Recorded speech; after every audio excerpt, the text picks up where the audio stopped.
enfin, en tout cas moi j'y ai jamais fait appel. Par contre, effectivement c'est un bon point qui a soulevé parce qu'on depuis donc quelques années on rencontre une. Alors, à titre personnel, c'est pas je vois pas que ça comme un apport, mais plutôt comme une concurrence.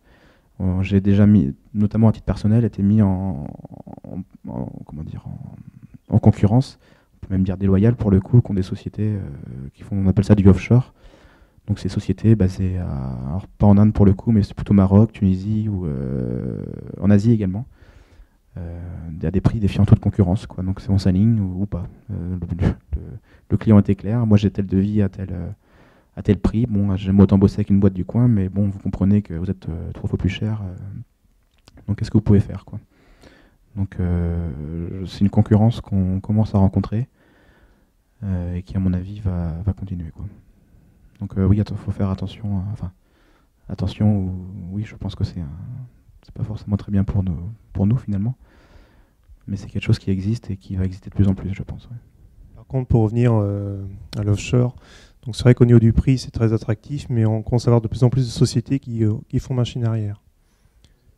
Voilà, parce que bon, le projet a été fait, bien ou pas bien, mais en général, la qualité n'est pas la même. Donc ils refont machine arrière. Ça, c'est pour les clients avertis, mais il y a des gens qui ne savent pas et qui... On se fait avoir une fois, on va dire. Et... On est d'accord. Ouais. Voilà. En fait, je pense qu'il y a... Enfin, nous, on a aussi été confrontés, alors pas forcément dans mon rôle chez Haploid, mais j'ai été confronté personnellement à ce genre de choses. Et je pense que les sociétés, de plus en plus, en reviennent de ça, en fait. Parce qu'en fait, en effet, elles ont essayé une fois, elles ont essayé 2 fois. Je dirais, au-delà même de la qualité du produit final qui a été réalisé, qui peut être tout à fait correct, il y a un vrai problème de dialogue aussi. Faut bien se rendre compte de ça, c'est que, quoi qu'il arrive, la langue, voilà, même l'aspect culturel fait qu'il y a certaines choses qui vont nous sembler, nous, en tant que Français, totalement évidentes, alors que pour des Indiens, ça ne va pas l'être du tout. Et toutes ces petites choses, toutes ces incompréhensions font que tout ça, ça s'additionne. Et il y a beaucoup de sociétés qui en reviennent maintenant aujourd'hui.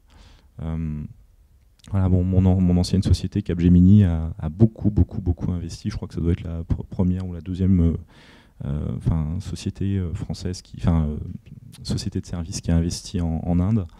Je sais que, après les échos que j'entends, en tout cas par mes anciens collègues, ça se passe pas si bien que ça, quoi. Donc voilà,